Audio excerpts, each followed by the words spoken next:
Hi kids, today we're going to start with a choral count by 1/8, but before we do that, I just want to remind you what 1/8 looks like. So here I have a rectangle. This whole thing would be worth one whole, and then I broke it into 1, 2, 3, 4, 5, 6, 7, 8 pieces. So 8 is the denominator that tells how many pieces there are, and this little piece right here just represents 1 out of 8, right? Each one of them represents 1 out of 8, but together it's 2/8, right? This one also is worth 1/8, but together it makes 3/8. 1/8, 2/8, 3/8, 4/8, right? And you can actually see 4/8 is equal to half, right? Because we've got this half here and this half here. So I just wanted to remind you what eighths look like before we start counting. All right, so let's actually start at 0/8. So I'm going to turn around. Let's start with 0/8. And now remember, when you choral count, that means you're counting out loud with me or with your class, either muted on Zoom or unmuted on Zoom or by yourself in your room, just me and you. Okay, so 0/8. Next up, we're going to say 1/8. Then we're going to say 2/8. 3/8, 4/8, 5/8, 6/8, 7/8, 8/8. Okay, so let's stop here. What do you notice and what do you wonder? So stop right here. This would be actually a good time for both of us to hit pause so that I could think about what we have written out, and so can you. So let's hit pause right now. I took some guesses. I made some noticings and wonderings myself. So I'm going to guess that some of you probably realize this is like a number line. So this would be worth absolutely nothing. 0, zilch. And this would be worth 1 whole. Because 8/8 would look like all of these shaded in. 1, 2, 3, 4, 5, 6, 7, 8/8. So this whole thing would be shaded in when we have 8/8, right? So we could put 1 there. And then you might even remember that 4/8 was our half. Remember when we had 4 of them shaded in? 1, 2, 3, 4/8? That was representing half of it. So we could say this is worth half, right? So does that make sense on the number line? We have 0, 1/2, and whole. And they're spaced apart to the best of my ability, right? I'm a human, so they're not perfectly spaced, but I tried my best. All right. We could also just keep thinking about it as 4/8. It's equal to a half. I'm wondering if we might notice other things. What if we thought about it like broken down like this? Now how many pieces are there? Let's look. That'd be like 1 piece, 2 pieces, 3 pieces, 4 pieces. So we could also think about it in fourths. So 2/8 we could say is the same as 2/4, or 1/4, because it'd be like this piece all shaded in here. And then this would be like 1 2/4. And this would be like 1 2 3/4.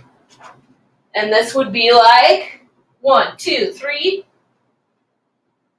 4/4.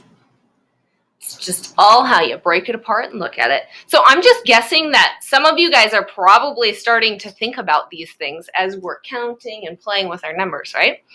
So I wanted to look at a story with you today about a number line, or maybe even a bar model representation. And the story is about driving, right? And as you drive, you have to stop to get gas a little more often if you don't have a Tesla or a Volt or an electric vehicle of some sort. So we've got Billy's family, and they're taking a little road trip to Grandma's house. So here we go. Billy's family is traveling from his house to his grandma's house. They stop at gas stations when they are 1/4 and 3/4 of the way there. How can we represent those how can we represent those distances? All right, so we have to think about this. How would you like to represent them? Maybe you would like to use a bar model. Maybe you'd like to use a number line. So let's look at them both ways. Why not? All right, let's check it out on a number line. So we've got, let's call 0. We'll put 0 as home, right? So 0 is home. They haven't gone anywhere. I just like to write things on my number line. Sometimes it helps me keep track. Okay, now I'm going to call this whole way. So they made the whole car trip, one whole way, is Grandma's house. So I'll just put Grandma. Okay, now we know for sure that they're going to stop 1/4 of the way through and 3/4 of the way through. So that's telling me that we have to break our line into 4 pieces. So if this is 0 and this is 1, I could turn my 1 into 4/4. Just because it's already there, we might as well just use what we have, right? So this would be all the way, 4/4. This would be no way at home. What would the middle mark be? What would go at the middle? All right, on the count of 3, I want to hear it. Ready? 1, 2, 3, tell me. Did you say 2/4? Halfway between 0/4 and 4/4 is 2/4, otherwise known as 1/2. Okay, now I have to get 1/4 and 3/4 on there. So I'm going to move my marker along the board, and you can yell out, stop, when you think I should put on 1/4. Okay, so I'm going to start right here, and I'm going to drag my marker along, and you yell stop when you see it. Ready? Get it with your eyes. Where do you think 1/4 is going to go? Here we go. Ready? Somebody else stop? I feel like somebody else stop. Should I keep going? Let's start over. Ready? I heard it. Everybody's yelling stop. Okay, how did you know that I had to put a mark right here between my 0/4 and my 2/4? How did you know that? So I need my 1/4 to be right between 0/4 and 2/4. Okay, now we have officially got to put on the 3/4. So let's see.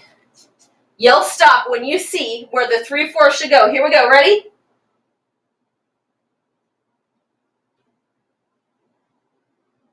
Yeah, right there. I heard it. Stop. 3/4. And you can see it's basically evenly spaced. It's just like a number line that we've used in all of the grades before. They just have fractions now, right? So each of these is worth a hop of 1/4 every single time. Now, where do they get gas? We have to mark that on there. We've got to write it down. 1/4. So they get gas right here. And they get gas right here. All right, y'all, I got a little crazy with this poster. I guess I don't have room for a bar model, but if you wanted to show it with a bar model, what you could do is just close this up and make them into bars, and then you would shade in the 1/4 and then shade in the 3/4, and we could show it that way too. All right, kids, I hope you start noticing these fractions everywhere. I'm telling you, they are everywhere. All right, see you next time. Bye.